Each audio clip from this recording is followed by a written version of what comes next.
Ayo nang Grati, pertigaan Grati ke selatan. Masuk apa ini ya, pertigaan yang nanti gerbang tol Grati di sebelah kanan. Iya.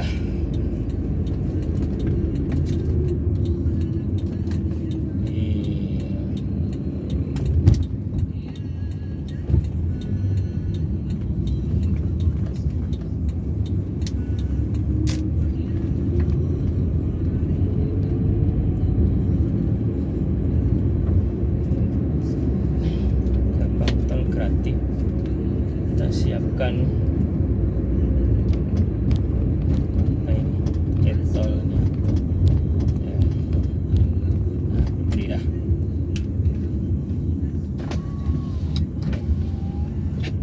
kita siapkan getol.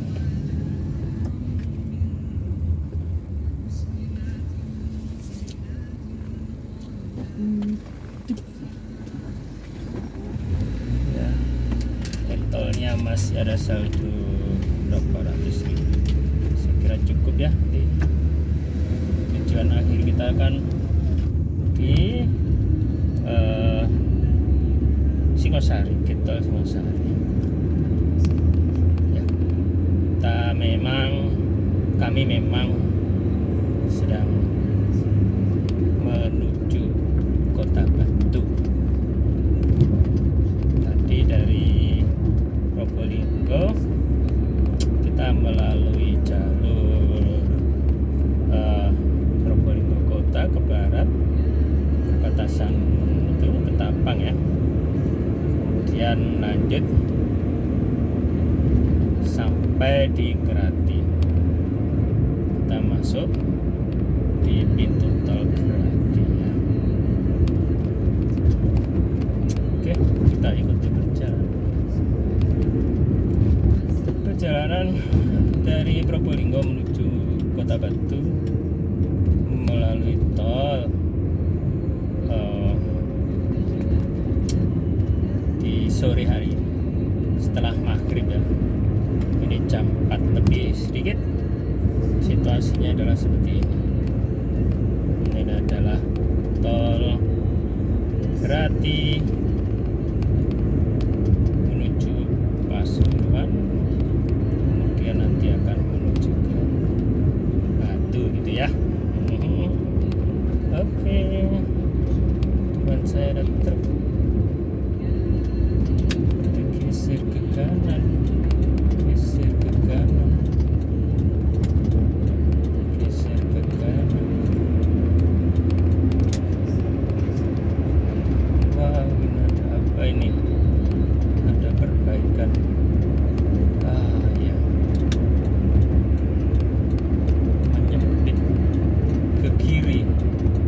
Ada perbaikan di sebelah kanan. Iya.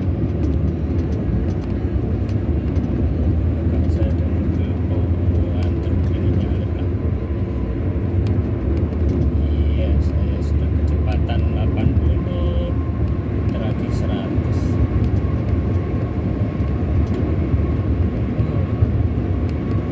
Iya. Ada bis tuh di belakang juga. Bismillahirrahmanirrahim, mudah-mudahan lancar. Nah ini ya, yang penting lancar.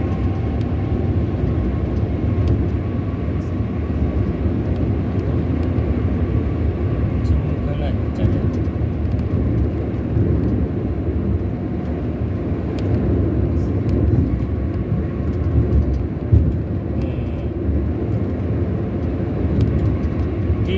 Akhir-akhir ini kan ada pemberitaan rame ya, mulai hari apa itu Minggu, Senin, bahkan sampai di media cetak bahwa banyak motor yang akhirnya meroket setelah diisi pertalite.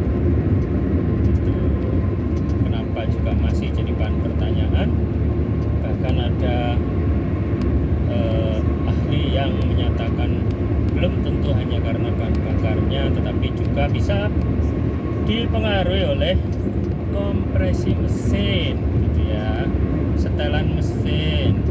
Mungkin setelan mesinnya untuk bahan bakar oktan 92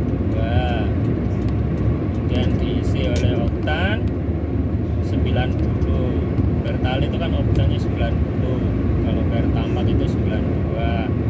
Nah, itu ditengarai bisa jadi sumber permasalahan kenapa mesin itu bisa berebet. Nah, ternyata hari ini mobil ini Honda City tahun 2000 ini di hari Senin malam itu tanggal berapa itu ya, tanggal berapa itu, tanggal 234 ya, saya isi Pertalite di sebuah SPBU gitu ya. Baru hari ini ada sedikit pengaruhnya ya, kadang-kadang seperti gimana gitu ya. Bahkan tadi sepertinya sempat mati mesin pas di mana itu tadi. Tapi ya enggak terlalu sering sih. Mudah-mudahan enggak sampai terjadi seperti yang ada di motor gitu ya. Berebet. Mudah-mudahan lancar-lancar saja. Ya memang hari ini saya ya mengendarai Honda City tipe Z tahun 2000 yang saya dapatkan dari kawan saya di kota Blitar gitu ya. Kondisinya cukup bagus, hanya saya sempat memperbaiki atau merawat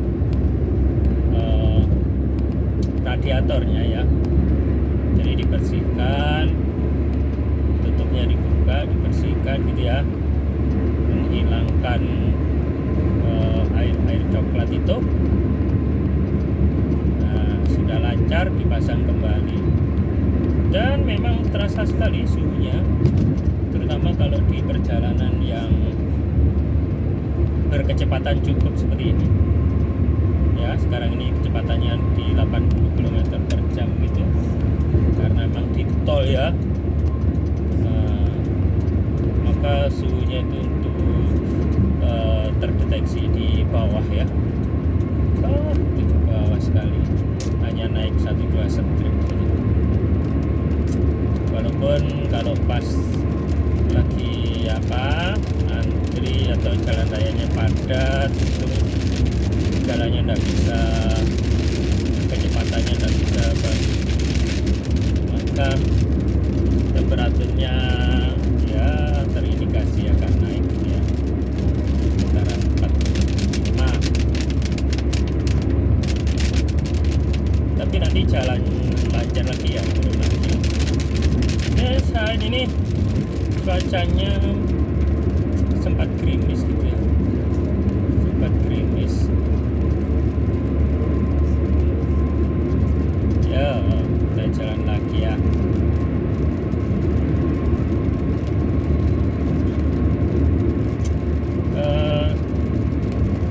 Gitu teman-teman ya. Sebenarnya antara menggunakan Pertalite dengan Pertamax ya, secara uang sih ya jelas, namanya Pertamax kan harganya segitu, Pertalite segitu, ada selisihnya. Hanya karena itu iya wes,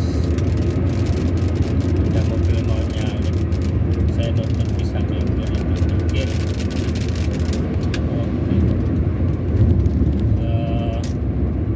Saya kan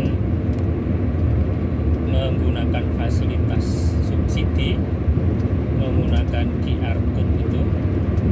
Kalau bahasa programnya, bahasa populernya kan barcode, pada bentuknya QR code ya.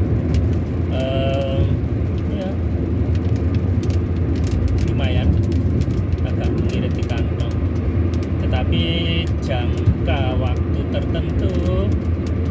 saya harus mengusahakan untuk gurah mesin atau tune up ya.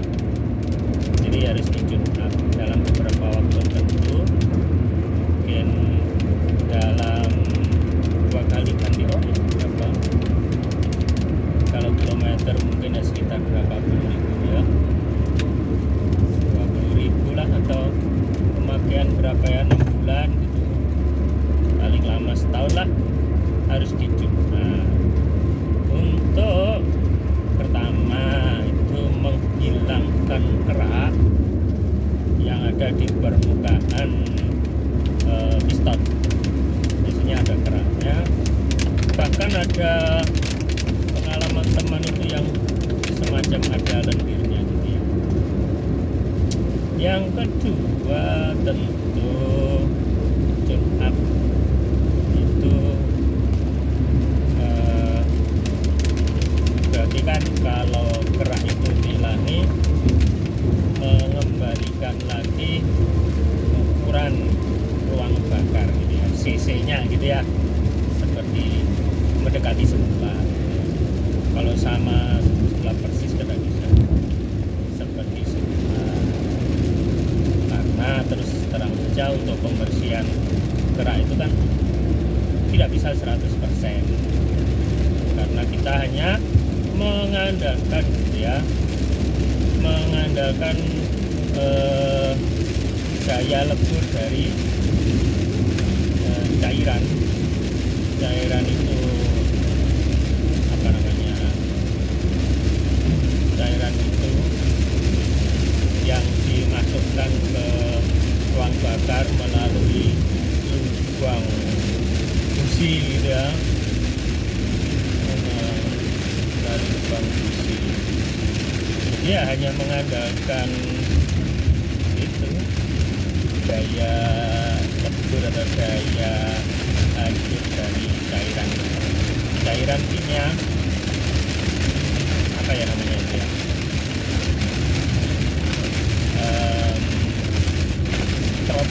throttle cleaner. Nah, itulah penggunaan throttle cleaner.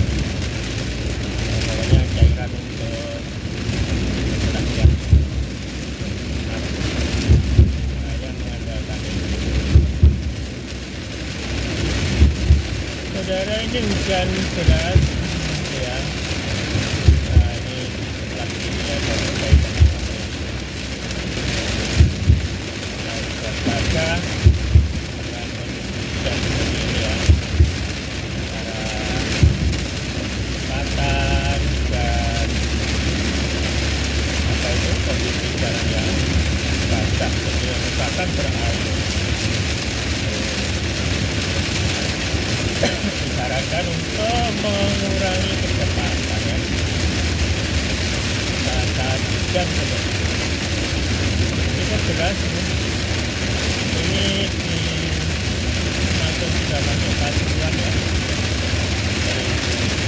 Di depan itu adalah eksekutor ya. Ya, kalau eksekutor itu kalau nanti eksekutor ke kanan mengarah ke pasukan belakang. Nah, sorry, itu pos polisi ya. Trek ya.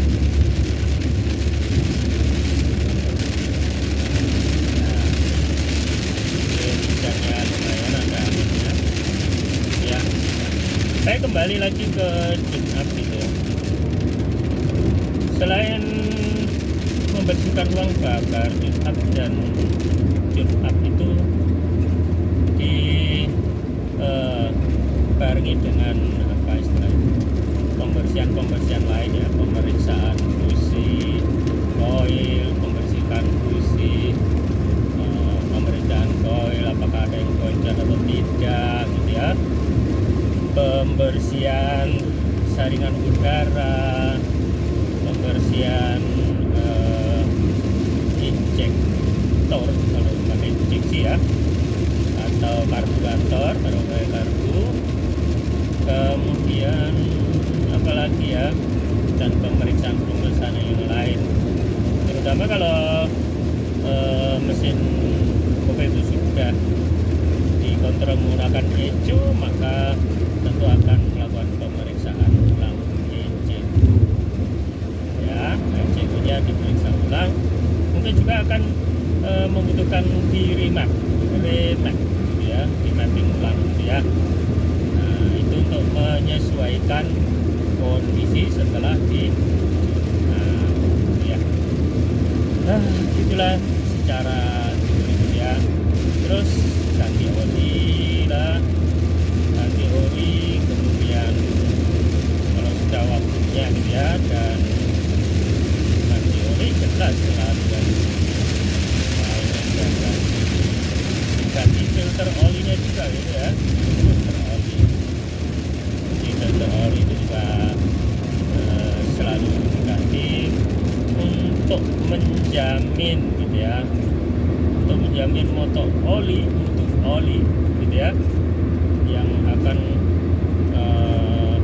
mendinginkan mesin sebagai cairan atau ya cairan minyak gitu ya, namanya oli yang berfungsi untuk mendinginkan mesin. Jadi oli itu sedikit cerita mengenai oli ya. Dari bak mesin yang di bawah itu nanti akan disedot naik, ada yang melewati lubang-lubang kecil untuk meratakan ke seluruh mesin, dan ada yang langsung karena sebagian gigi itu tercelup oli sebagian, maka olinya ikut berputar melumasi di seputaran gigi mesin maupun as yang bergerak berputar dengan kecepatan tinggi, sehingga oli itu bisa mengurangi gitu ya, meredam gaya gesek. Sehingga kalau geseknya diredam, tentu perubahan energi gesekan menjadi panas itu akan berkurang karena gesekannya berkurang. Sedangkan pendinginan lain adalah radiator. Bisa cairan radiator bisa berupa air, atau kalau yang menggunakan kimia tertentu adalah bulan ya, bulan. Kalau itu langsung mengitari ruang bakar gitu ya, di pompa mengitari atau mengelilingi ruang bakar. Jadi bulan yang ada di radiator itu nanti akan ditiup angin sehingga dingin, dialirkan ya menggunakan pompa itu menuju mesin untuk mendinginkan piston atau ruang bakar. Kemudian terus berputar, yang panas itu kembali masuk ke radiator, didinginkan dengan cara dikipas, dialirkan angin dari depan. Maka kalau situasi lingkungan itu sedang dingin, radiator juga cenderung lebih dingin. Atau kalau kendaraan berkecepatan cukup gitu ya, itu maka radiator tertempa angin yang cukup dingin, maka radiator juga mampu mendinginkan airnya sehingga mesinnya cukup dingin. Menurut beberapa data itu kan kalau suhu di seputaran mesin itu sudah mencapai 80, maka fan yang ada di radiator itu yang berfungsi untuk mengalirkan angin, maka dia akan aktif berputar ketika suhu mesin sudah mencapai 80 gitu ya, atau lebih, sampai turun di angka 70-an gitu ya.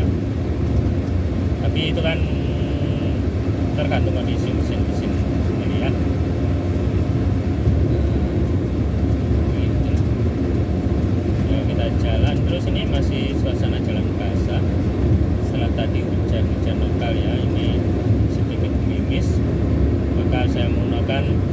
wiper dengan metode apa ini, wipernya di tingkat penyalaan yang pertama itu yang aktif itu periode di waktu tertentu, jadi tidak seterusnya ubah-ubah gitu ya, tapi ada waktu tertentu berhenti karena nyatanya memang tidak seluruhnya kaca depan itu tertutup air hujan rapat gitu ya, karena memang hujannya tidak deras. Jadi kecepatan masih cukup ya di angka 80 ya, 85an. Hujannya datang lagi agak kencang, maka wipernya saya tambah lagi kecepatannya supaya lebih efektif menyapu air di kaca depan ya. Baiklah, ini Honda City tahun 2003Z atau VTEC. Di mesinnya ada stempel VTEC-nya, menggunakan roda atau ban ya dengan velg ukuran 14 inci, velg alloy gitu ya. Kemudian ukuran ban itu 175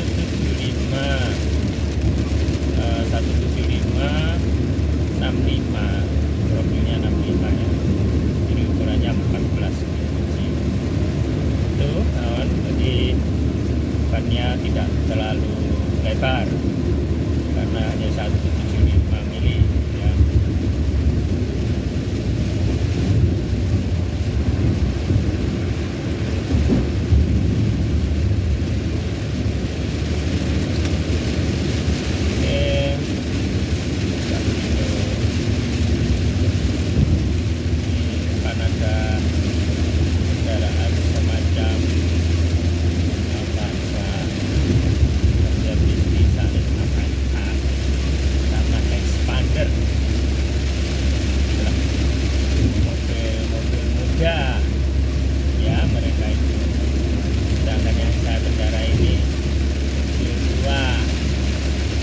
Sudah 25 tahun ya, tapi alhamdulillah masih bersedia mengantar saya kemana-mana gitu ya, dengan dia mengantar nah, saya juga bersedia merawatnya gitu loh ya kawan. Sebagai rasa syukur itu salah satunya adalah menggunakan dengan sebaik-baiknya untuk kepentingan yang baik-baik ya.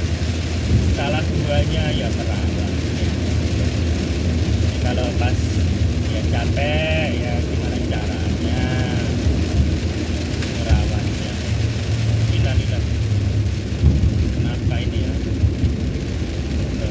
kok serius-serius, ada apa kok serius-serius. Saya akan tadi ada kencang sekali kawan.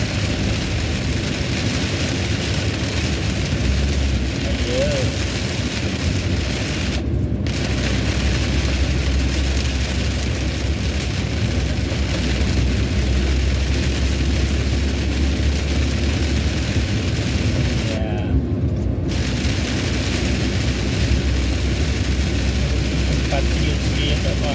aqua planning ya, mungkin juga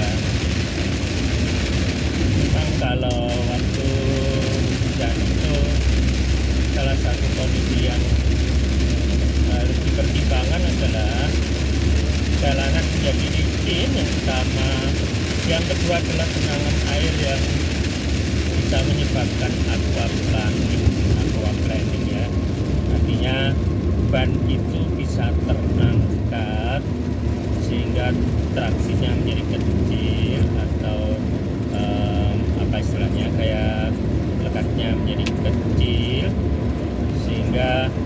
kontrolnya menjadi berkurang ya.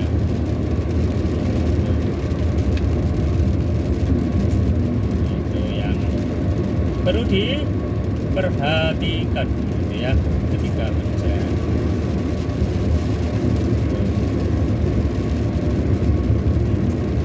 Ini kebetulan lewat jalan tol yang dipercaya jalannya itu tidak berlubang. Kalau di jalanan umum mungkin yang perlu diwaspadai adalah kalau genangan air gitu ya, itu apakah karena berlubang atau hanya permukaan yang sedikit rendah. Kalau permukaan yang sedikit rendah sih tidak apa-apa ya, tidak terlalu. Tapi kalau berlubang itu kan jadi bermasalah gitu ya. Bahkan ada temanku yang sampai velgnya pecah, bannya pecah gitu ya, ketika istilahnya terkena lubang, jalan berlubang ya, jalan aspal yang berlubang. Karena ini jalan tol ya, kami percaya jalannya tidak berlubang gitu ya. Ya lanjut nih, kadang deras, kadang tidak. Ya, masih jalan. Inilah kondisi jalur Pasuruan Bangil kawan. Di depan ada dalam kondisi malam, jam 6:30-an ya, dan cuaca gerimis. Oh tapi ini sudah tidak gerimis ya, sudah. Ya. Dalam kondisi gerimis atau habis hujan seperti ini terjadi efek brown ya biasanya, sehingga cahaya dari lampu itu tidak bisa menembus agak jauh gitu ya, karena ada efek brown, terutama untuk lampu yang Kelvinnya tinggi ya.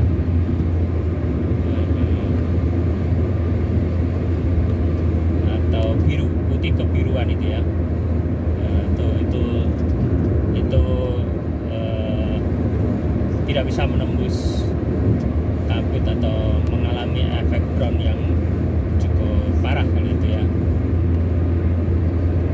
Sehingga tidak disarankan menggunakan lampu yang putih kebiruan itu untuk jalan-jalan yang sering berkabut gitu ya. Nah, jadi di depan sudah ada papan penunjuk menuju arah Malang itu ya, 500 meter kemudian kita ambil jalan kiri, Pandaan Taman Safari Malang, 500 meter gitu ya. Intinya pertigaannya ada di 500 meter. Ayo kawan, kita kalau melewati jalan tol dari Pasuruan ke Malang itu harus ke utara, ke Bangil dulu, baru kembali ke kiri ke selatan. Jadi ada selisih jarak sekitar 20 km begitu ya, selisih jaraknya. Tapi secara lalu lintas kan lancar, sehingga kecepatan bisa langsam, sehingga cukup lancar ya, bisa lebih cepat. Nah ini sudah mulai masuk ke jalur menuju Malang. Nanti akan melewati Pandaan, terus Dadi, terus Lawang, kemudian Singosari ya. Oke, kita ambil jalur kanan untuk mendahului truk tangki. Truk tangki ya, mengenai truk tangki pengangkut BBM kawan dari Pertamina ini, ada seorang bapak-bapak yang bercerita anaknya itu jadi drivernya truk tangki gitu ya. Ternyata truk tangki itu sudah disetting untuk kecepatan maksimal 60 km per jam gitu. Sehingga para driver walaupun di jalan tol melajunya ya hanya 60 km per jam demi keselamatan semua pihak. Kalau ada pelanggaran misalnya kecepatannya di atas 60, maka mobil itu bisa mengalami mati mesin atau bagaimana gitu. Sudah di setting, sudah dipantau secara online secara jauh gitu ya. Katanya seperti itu, tapi ya nyatanya truk tangki sekarang itu kan tidak ada yang kencang, tidak ada yang membalap seperti dulu ya. Jadi menurut penuturan bapak-bapak itu kecepatannya memang disetting 60 km per jam maksimal. Ya ini masih di Bangil tentunya ya, mengarah ke Pandaan ya. Cuacanya malam ini basah ya, habis hujan gitu. Oke. Ya. Dan jalur ini sampai dengan Lawang itu terkenal menanjak, sehingga ya biasanya memang bagi kendaraan tertentu atau driver tertentu itu di daerah sini tidak bisa terlalu kencang ya, bahkan bisa di bawah 80 karena memang jalannya nanjak sih. Jadi kadang secara tidak sadar itu kecepatannya turun sendiri ya. Iya seperti ini ya, turun sendiri. Maka saya usahakan tambahin lah sampai paling nggak 80. Aturannya di sini kan maksimal 80 km per jam.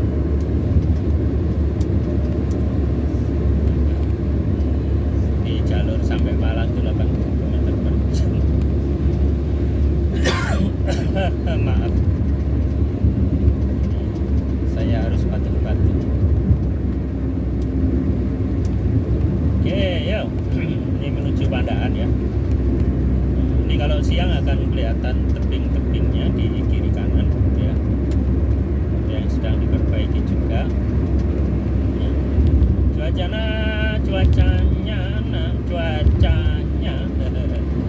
Cuacanya ini gerimis ya, entah gerimis itu setelah hujan deras, sepertinya setelah hujan deras tadi ya, untuk kelihatan basah ini jalannya. Ya gitu. Ini walaupun tidak ada lampu penerangan di tengah jalan, tapi ini nampaknya cukup aman karena di kiri kanan ada fosforesen warna merah dan putih gitu ya. Yang sebelah kiri merah, yang sebelah kanan putih, atau kanan itu kan pembatas tengah ya, pembatas kanan lah.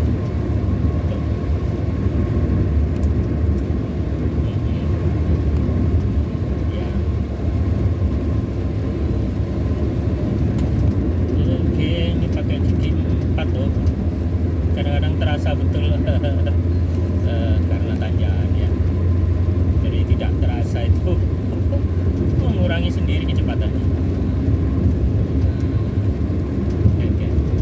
Karena cuaca juga gerimis, maka ya cukuplah ini 80 km per jam. Oke ya. Dalam cuaca hujan saudara, tentu udara di luar itu kan akan menjadi lebih dingin daripada di dalam kabin ya. Apalagi di dalam kabin itu kan penumpang itu kan memancarkan hawa hangat ya, oksigennya menjadi berkurang karena dihirup terus sehingga menjadi lebih panas, sehingga efeknya karena di dalam lebih hangat daripada di luar, maka akan terjadi pengembunan di kaca bagian dalam, gitu ya. Kaca depan bagian dalam itu adalah, nah, itu tentu akan menghalangi penglihatan, apalagi kalau malam gitu ya. Maka diperlukanlah pendingin ruangan alias air conditioner, ya. Air conditioner yang bertujuan selain memberikan rasa dingin, gitu ya. Kalau panas kan harus dingin ya. Ini itu juga menyamakan, menyetarakan suhu dalam dan di luar, sehingga embunnya akan hilang, gitu ya. Embun yang di dalam itu karena suhu di dalam dan di luar ruangan setara, ya. Akan tapi terkadang akhirnya karena pengaturan AC atau gimana, sehingga suhu di dalamnya menjadi lebih dingin dari di luar, relatif lebih dingin, gitu ya. Maka akan terjadi pengembunan, pengembunan di lapisan luar kaca, gitu. Ya, hal begitulah tantangannya, gimana mengatur supaya suhu di dalam dan di luar itu setara, sehingga tidak terjadi pengembunan di kaca, baik dalam maupun luar, sehingga tidak mengganggu ya pandangan. Apalagi kalau malam ini ya, kalau malam itu ketika kacanya berembun gitu, kemudian mendapatkan sorotan lampu depan, silau dah ya. Ini mana tuh? Pandaan ya, gerbang tol Pandangan melewati arah keluar gerbang tol Pandangan. Tapi lampunya mati, lampunya di tengahnya. Oh iya, tidak banyak lampunya. Oke, walaupun lampunya mati, jalanan kelihatan ya di kamera menggunakan Samsung A32 ini, ya. Ternyata masih bisa melihat jalanan yang kondisinya tidak terlalu terang ini. Oke. Kalau mobil ini Honda City ini masih headlampnya, lampu utamanya masih menggunakan halogen. Halogen itu memang nyalanya tidak bisa putih kebiruan, gitu ya. Tapi nyalanya panas, artinya suhu Kelvinnya ya. Warnanya cenderung ke arah ada kuningnya, gitu ya, putih mantap, gitu ya. Sehingga itu bisa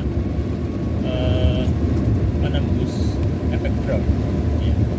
Maka kalau digunakan untuk cuaca yang berkabut ini masih bisa, atau hujan-hujan seperti ini, gitu ya. Dan itu ternyata penerangannya bisa ditangkap oleh kamera ini di Samsung A32. Ya, di depan ada mobil apa itu ya, dengan lampu stopnya menyala satu. Ban ya. Mungkin kilatnya bisa terekam ya. Dari tadi ada beberapa kali terjadi kilat, ya, kilatan cahaya dari langit, yang biasanya nanti dibarengi dengan bunyi petir, atau sebut saja petir ya, petir yang kilat.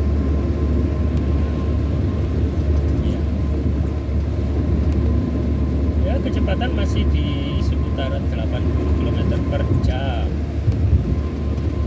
kecepatan yang cukup lah di jalan ini. Mudah-mudahan tidak terjadi aquaplaning seperti tadi ya, membuat hati berdesir.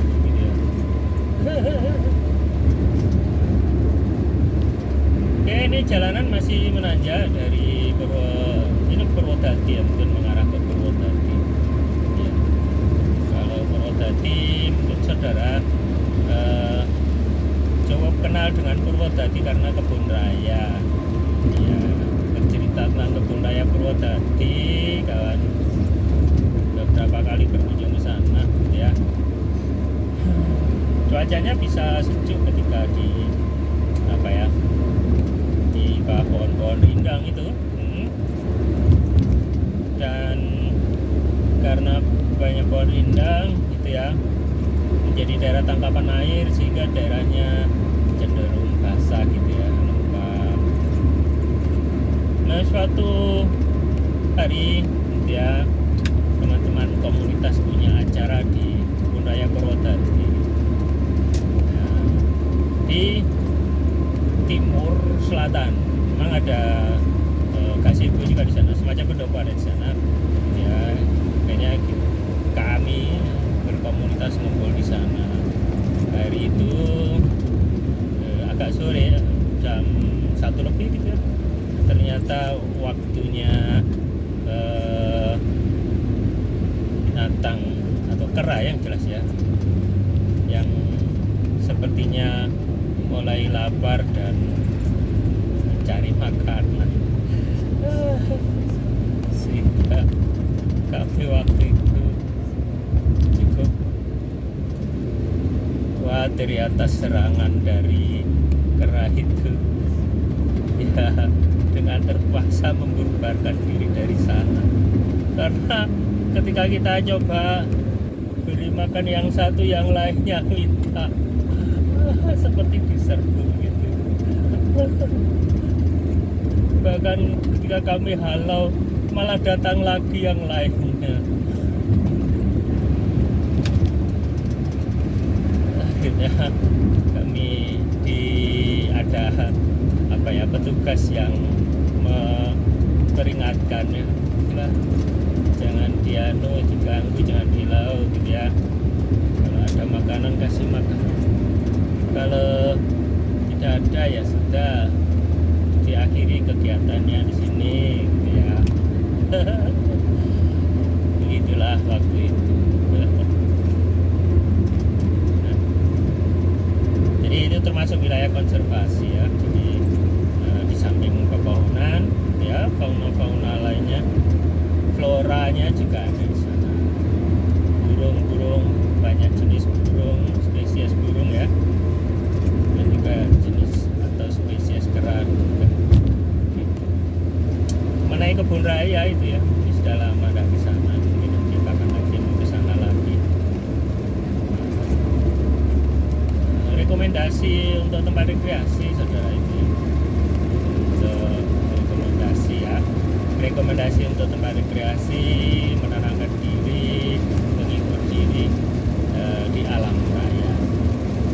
Nah, mengenai Kebun Raya Purwodadi, saya jadi teringat pada tanggal 4 kemarin, 4 November itu 4 November sorry pada tanggal 1 November ya, kami sempat mengunjungi Kebun Raya Bogor saudara. Iya, Kebun Raya Bogor. Memang kami tidak bisa mengunjungi semuanya gitu ya di kebun raya, kami hanya masuk, terus kami menikmati itu Danau Bunting kan? Iya, Danau Bunting di kebun raya. Kebun raya itu merupakan taman belakang dari Istana Bogor ya. Luasnya ya sekitaran 140 hektar untuk Istana Bogor, termasuk kebun raya itu. Nah, di belakangnya itu ada ya sebagai tempat wisata ya, kebun raya Bogornya, dan ada danau yang disebut dengan Danau Bunting. Danau Bunting itu kenapa disebut bunting? Karena kalau diamati dari ketinggian, bentuknya danau itu mirip bunting ya, atau memang dulu dibentuk seperti itu. Katanya guide-nya itu ketika kami naik perahu gitu ya. Jadi itu danau buatan yang memang bentuknya dibuat seperti gunting. Di tengahnya ada pulau konservasinya dan luas ini, tapi ada pulau. Ketemu juga dengan yang namanya biawak. Danau itu buatan airnya itu diambilkan dari air bendungan Katulampa yang dialirkan menggunakan pipa ya, atau ukurannya cukup besar. Itu danau gunting di Kebun Raya Bogor. Pokoknya ya sudah tentunya berumur panjang itu sejak dibuat ya. Allahu Akbar, ada takbir lagi lagunya bernyambar. Tidak tahu tertangkap kamera apa enggak ya. Baik lagi kembali ke Istana Bogor. Gitu. Jadi waktu itu hari Sabtu ya ramai sekali.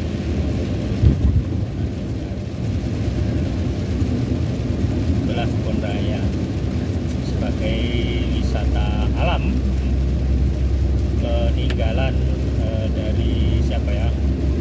Yang jelas ada Raffles waktu itu ya. Ada Raffles yang ada di sana. Raffles itu istilahnya apa ya?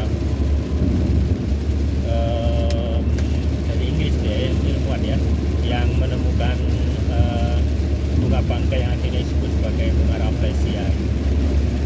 Dan menurut guide-nya itu ya, kami itu guide yang atau pramu wisata itu ya, pemandu wisata, bahwa nanti diperkirakan sesuai dengan perhitungannya tahun 2026 itu ada bunga Rafflesia yang mekar di sana, diperkirakan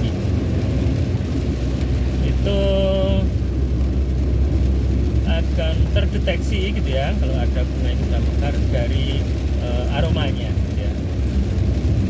Aromanya itu yang menyengat sehingga dikatakan bunga bangkai itu. Saya sendiri pernah melihat saudara ya seperti apa Rafflesia itu ya gitu. Mudah-mudahan nanti ada kesempatan untuk melihatnya gitu ya.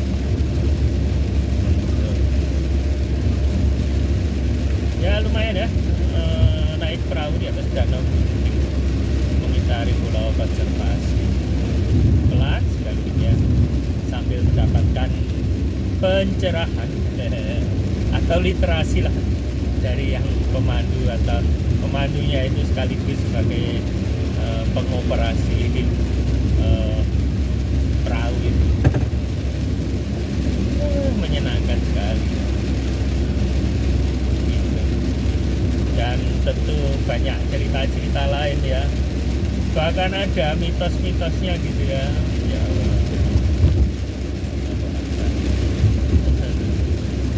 Ada mitos-mitosnya juga.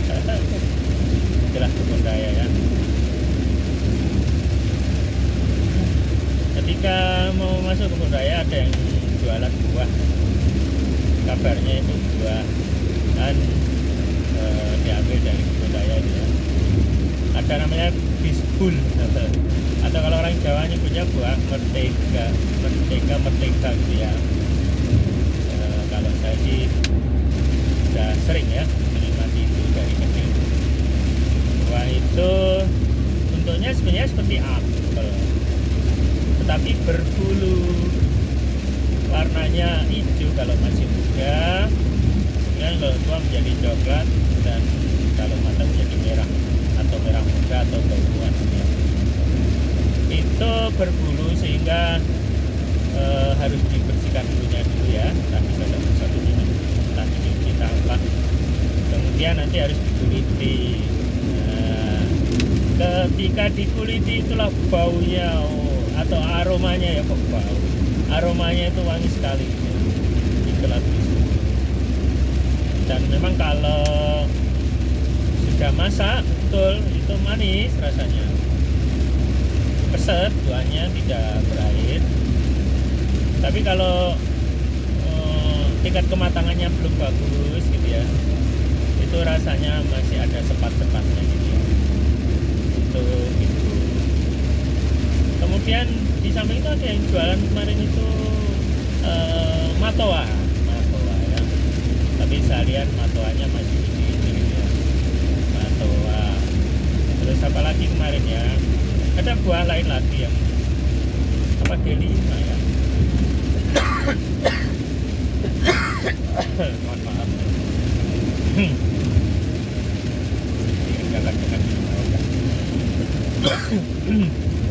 Ya, ada buah apa lagi kemarin ya?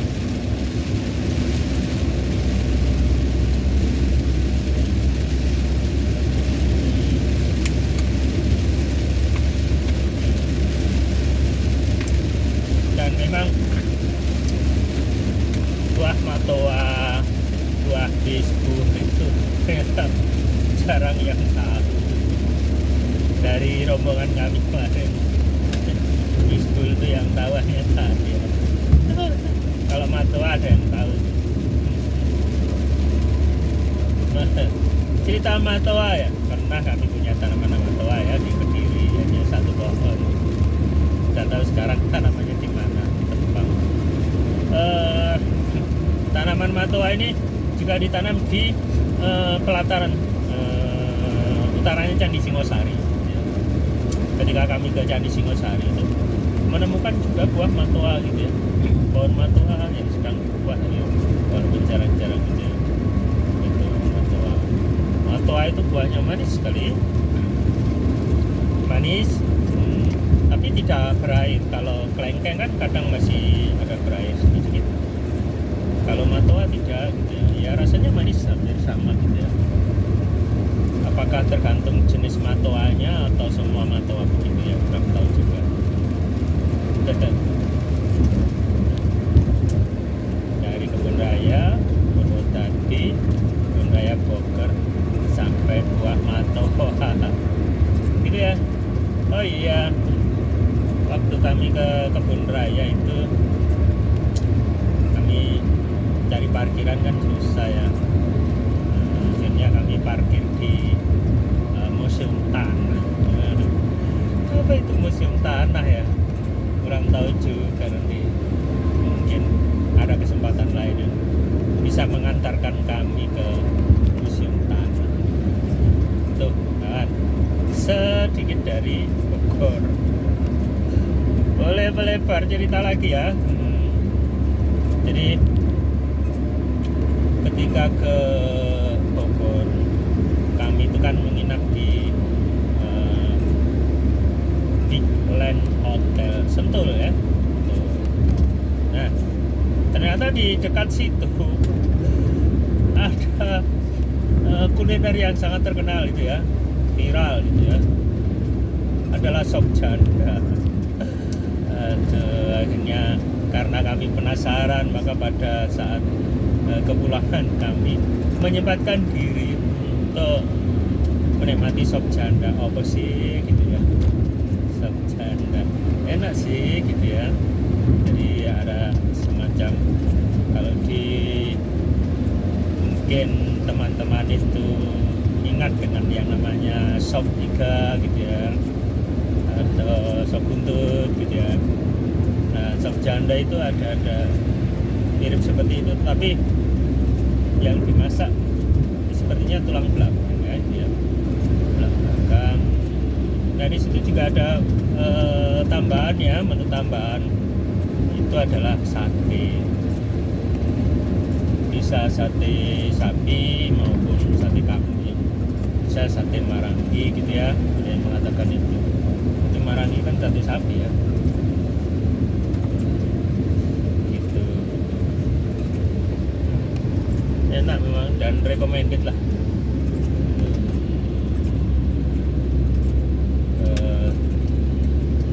Bumbunya sedap sekali.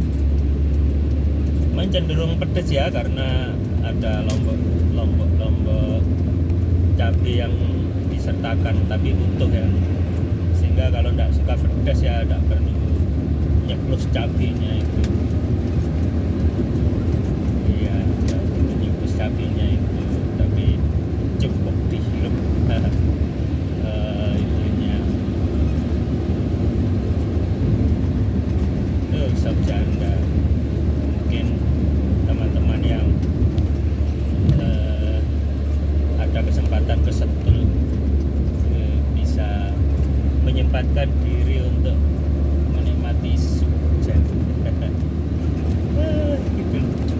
kurang tahu juga namanya sop janda.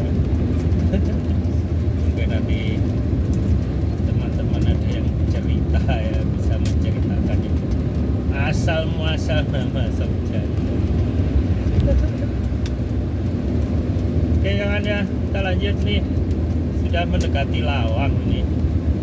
Tadi sudah sampai di Purwodadi ya, sudah rest area, sudah Purwodadi, sudah kelihatan tuh menara jeruk pemasak dari pabrik alkohol atau apa Otsuka ya, Otsuka atau apa itu, Otokari, kurang tahu juga di Lawang. Ya, ini kondisi jalan tolnya basah, memang sedang hujan ya, rintik-rintik, sehingga ya biasanya disarankan untuk mengurangi kecepatan. Ini kecepatan saya 70-an gitu ya, 70-an di bawah 80. Tapi emang apa ya, Honda City ini cukup anteng ya kalau di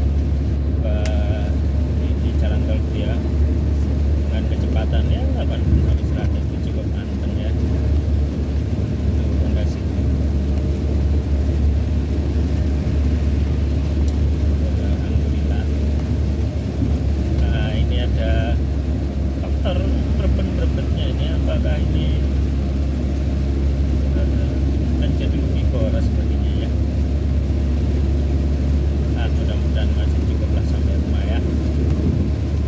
Oke, depan itu adalah pertigaan, kalau ke kiri bisa keluar Lawang ya. Nanti kita terus ya. Di depan sana nanti ada rest area, nanti kita nampaknya terus aja ya. Tadi kan sudah istirahat di mana, di Grati tadi waktu sholat maghrib. Nah kita terus saja, ini sudah sampai tol Lawang Singosari, menuju Singosari ya.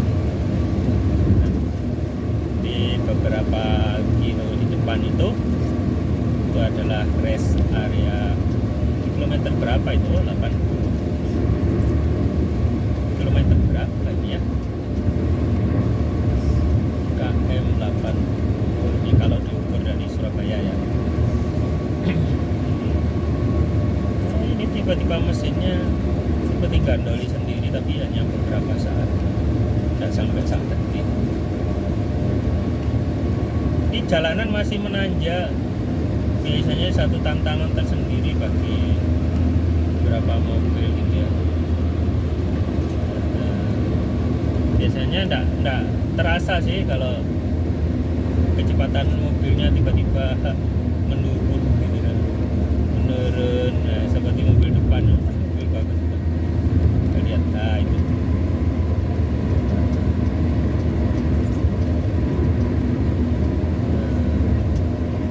Kalau di jalan datar kita menurun kecepatannya luar biasa, mereka bisa berkecepatan 100 lebih. Jadi begitu menanjak ini tidak terasa menurun sendiri. Kalau yang merasa perlu menaikkan tentu akan menambah kecepatan. Oh, Honda Stream ternyata. Oke lah. Baik, masih di jalan tol Lawang Singosari. Dari Lawang menuju Singosari. Nah itu di rambu-rambu tertulis maksimal 80, minimal 60. Di depan 1 kilometer lagi rest area. Saya sering istirahat di situ ya.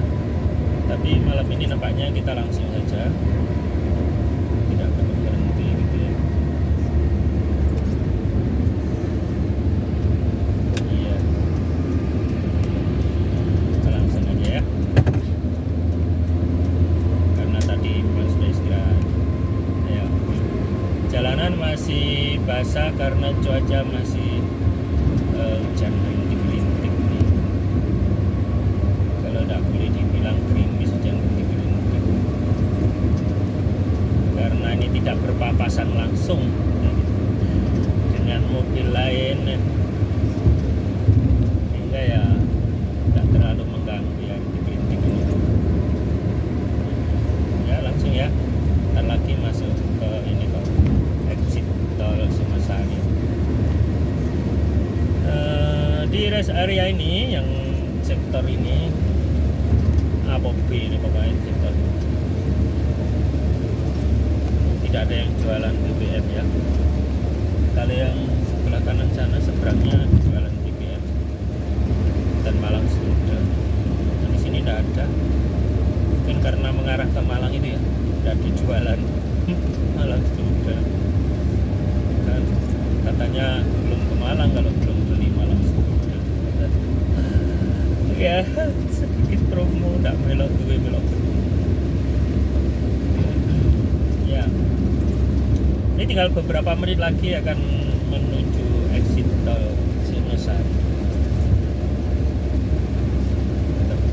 Tarifnya berapa ya? Kalau penuh dari Probolinggo Barat turun di Singosari 114.000.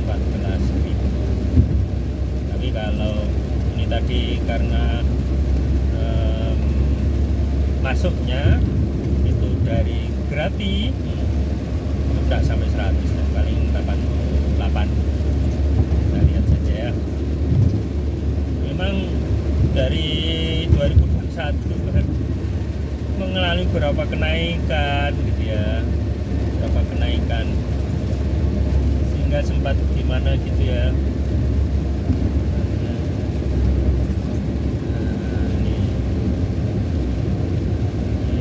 Ada mobil yang tidak terlalu kencang nih, padahal di belakang sudah banyak mobil kencang nih ya.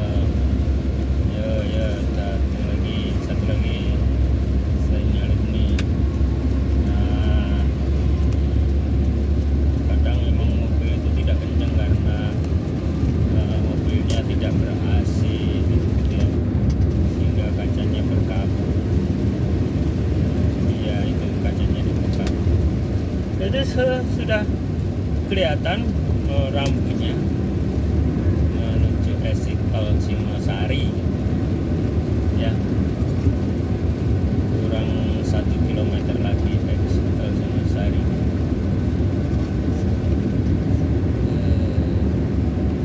Ya 1 kilometer, kemudian berapa depan itu 500 meter. Kecepatan saya terlalu rendah nih, hanya 7. Ayo tambah dong ya. Banyak yang antri di belakang. Oke, kita ini sen kiri ada rambu Singosari Batu ya. Kita masuk ke sini ya. Ini keluar nih, keluar tol ya. Kayak ada kendaraan barengan di depan.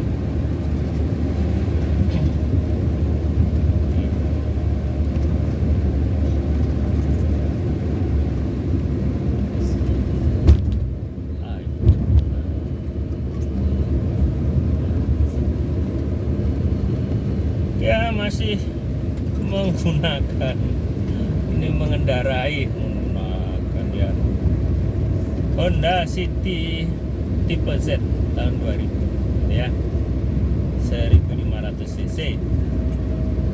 Ternyata cukup mantap untuk dipakai di jalan tol ya. Nah, depan itu sudah kelihatan gerbang tolnya. Cuaca masih gerimis gitu ya. Kurang tahu ini nanti saya langsung set tambahin di BBM nya.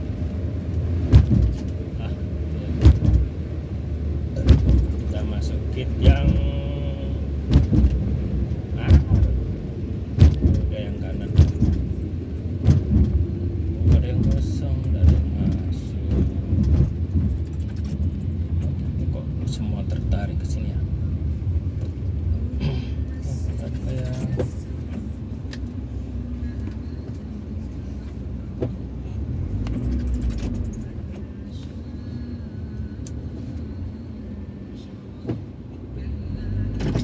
orang itu masuk dari mana? 54. Oke, berapa? 88.000 ya kan, betul. 88.000 dari Grati ke Singasari. Itu sedan yang bagus tadi ya. Antar. Iya. Oke. Lanjut kita ke perempatan Karang. Tuh. Ya. Kita masih jauh ke perempatan Karang. Loh, ada terkenal perempatan betul. Gitu ya. Sama dengan Karang Lo dengan perempatan betul. Oke. Hari ini kan weekend ya. Biasanya memang ramai ya. Apakah mereka yang pulang atau mau berlibur di Malang, Batu dan sekitarnya. Halo. Halo. Assalamualaikum. Apa kabar? Iya. Alhamdulillah, ini mendekati perapatan Karanglo alias Bentul. Mari metu tol. Iya, gitu. Cuacanya gerimis, hujan rintik-rintik. Dia kena hujan ah? Oh iya, sama berarti ya. Udaranya hujan sehingga jalanan basah. Iya.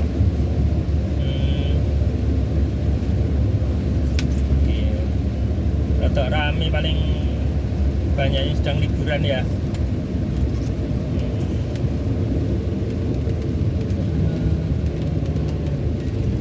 Iya, pas Idul